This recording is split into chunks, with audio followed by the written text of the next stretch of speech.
What's going on, guys? Steve Kempf, SK Photography. Today, well, first I want to say I'm sorry I haven't put up a video lately. I know I've been slacking lately. You know, I've been going back to school, going to get my degree in psychology, so I do apologize about that. But I promise you, I will try to get a video up every 1 or 2 weeks. But going back, I'm very, very excited to announce a new addition to the SK Photography family, the Nikon D600. I just picked this up at Alan's Camera and Video. I traded in one of my beginner DSLRs, the Nikon D5100, and pretty much all my DX lenses. Now, I did keep one because I do still have the D7000, but it's going to be my backup camera when I start doing weddings and serious shoots. So, I mean, I didn't take one, I took about 2 or 3 photos of my roommate Christine, and with the new lens 24-70, I'll actually be doing a product review on that, and I can't tell you, the image quality is unbelievable. I can see a lot of it, I always mess up in my videos. Right now, I'll put up 2 photos right now. As you see, there is the Nikon D7000 and the Nikon D600. Now, though they are the same size, pretty much the same size, you can see a little differences. On the Nikon D7000, you can see that the record button is on the back of it next to the LCD screen.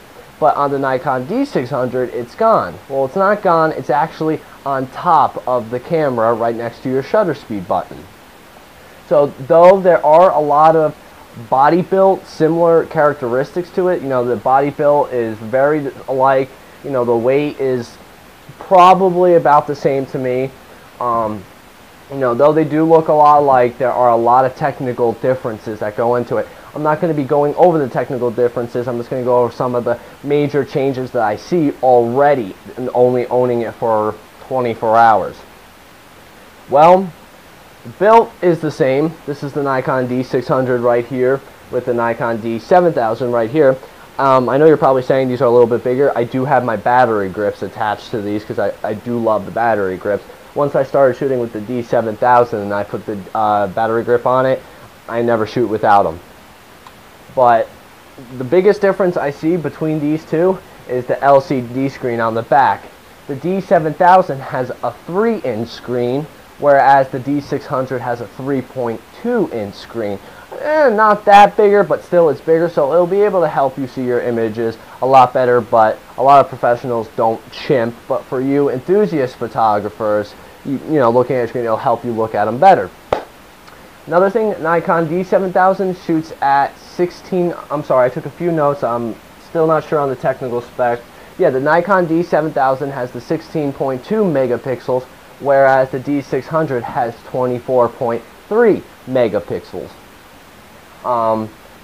D7000 is a DX format, meaning, and well, before I get into the meaning, D7000 has a DX format, Nikon D600 has an FX format. Now, what are the differences? Everything you see between my fingers, from right here and right here, is a DX format. Now, an FX format is that, also known as full frame. The D7000, any picture you take between my fingers will appear in the picture. FX format, anything between my fingers will appear in the picture, making a more professional body. Now, though it is, the Nikon D600 is a professional body, there are a lot of similar characteristics, as I've heard, to like the D4, and I think the D800, I'm not sure, I haven't played around with those, but it is a professional body, but it's a beginner full frame professional body.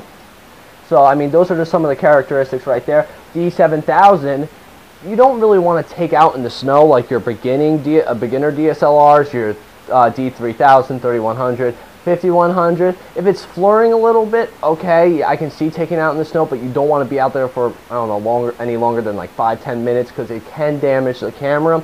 The D7000 is a little bit weather sealed. The D600 is weather sealed. Now, does that mean I can go out on a windy storm while it's downpouring and I can take photos? No, that's where I would want to get a cover, a special cover at a camera store for that. but if it's just misting a little bit or it's snowing, I can go outside and spend a little bit more time than I could with the beginner DSLR and take quality photos. So, I mean, those are just some of the few differences. I know there are a lot of technical differences in it, but like I said, I've only owned the D600 for about 24 hours. I am very excited to start going out and shooting, stepping up my game in photography. I also bought the 24 to 70 2.8 millimeter lens, which is, as most of you know, is part of the Holy Trinity.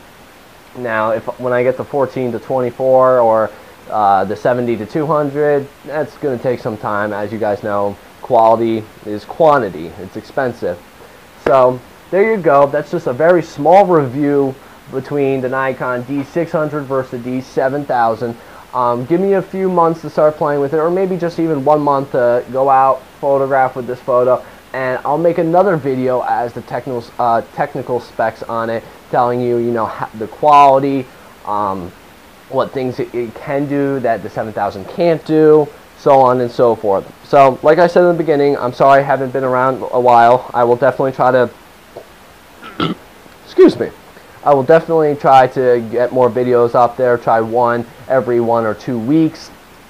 But there you go, guys. Hope you enjoyed. If you have any questions on the D600, like I said, I'm going to start shooting with it more, so later down the road I'll be able to answer your questions, but feel free to leave your questions down below.